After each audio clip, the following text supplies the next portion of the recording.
we watch the body with what sort of food the body is most happy, you will naturally notice vegetarian or plant-based food. I do only one meal most of the days. It'll keep me going the entire 24 hours.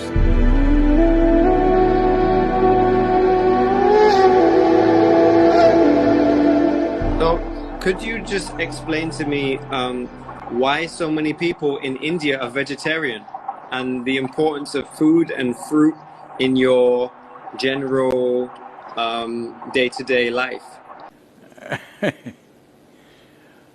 Right now, approximately 38% of India's population are pure vegetarians by, traditionally it's like that. Let's say about 50 years ago, nearly 60% were vegetarians, but Western educated doctors have been telling people, if you don't eat meat, you won't get nourishment, you have to eat some meat. So, because of that, some meat has come in, but still in India, meat eating is not like how it's in the West. It is only a side dish, even for non-vegetarian people it's only a side dish. But why vegetarianism is, we see if your survival is under threat, your entire life is about survival. Once survival is taken care of, now you wonder, what is this all about? Because when survival is in question, it looks like when your survival is fulfilled, everything is going to be great. But once survival is taken care of, you realize that is not the truth. Your life is longing for something else. So survival was very simple and easy, it was a rich land, people survived well.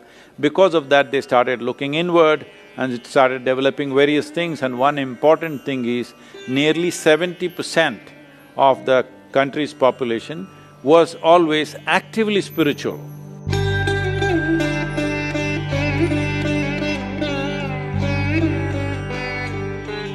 Turning inward was an important part of life. Because of this, when they turned inward, they realized that what they eat matters.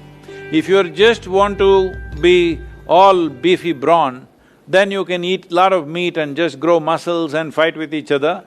But if you're looking at how to become sensitive to life, how to become perceptive, how to be able to perceive things beyond what is considered normal perception, then what you put into the system becomes very important. So what is it that passes through the system with least amount of resistance, with least amount of struggle in the body? So to put this into perspective, let me put it this way. See, if you eat raw meat, for example, in the human system, compared to carnivorous animals, in all the carnivorous animals, the length of the alimentary canal is only 3 times the length of its body approximately. In all the herbivores, the length of the alimentary canal is 5 to 6 times the length of the body. So in a human being, it could be anywhere between 24 to 28 or 30 feet, which is nearly 5 to 6 times the length of our body. In this kind of alimentary canal, if you put meat, it will travel through this very, very slowly. Approximately, raw meat would take 70 to 72 hours to pass through the system. If you put cooked meat, it will take 50 to 52 hours to pass through the system. If you put cooked vegetable meals, it will take anywhere between 24 to 30 hours to pass through the system. If you put raw vegetables into the system, it will take 12 to 15 hours to pass through the system. If you put fruit into the system, it will take 1.5 to 3 hours to pass through the system.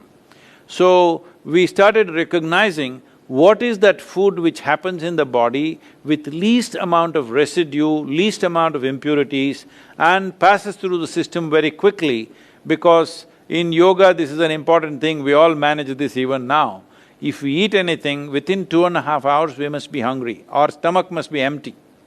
But we won't eat. Stomach is empty, but we're energetic, so we don't eat.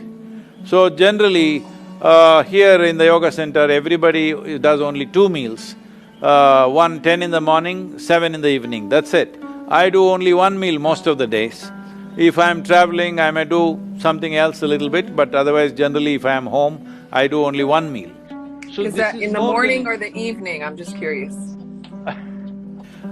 Generally for me it is 4:35 in the evening.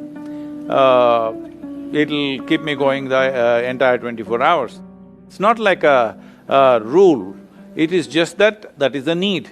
So suppose there is a lot of physical activity on a certain day, then you may eat a small breakfast or you may eat a fruit or something like that. Food is not to be made into a philosophy or a kind of a religious process. Food is the requirement of the body. If we watch the body, with what sort of food the body is most happy, body is most at ease, you will naturally notice vegetarian or plant-based food, body is most comfortable and is at ease. It is flexible, it is at ease, it has less to process on a daily basis. So, naturally, those who observed the nature of their own bodies naturally became vegetarian. When survival was the question, hunting and eating whatever you kill was a natural process. But once society settled down, they could grow what they want. As they observed themselves more and more, and life became not about survival, but about enhancing one's life to higher levels of perception and experience, then turning vegetarian will naturally become… it's a natural process, it is bound to happen everywhere.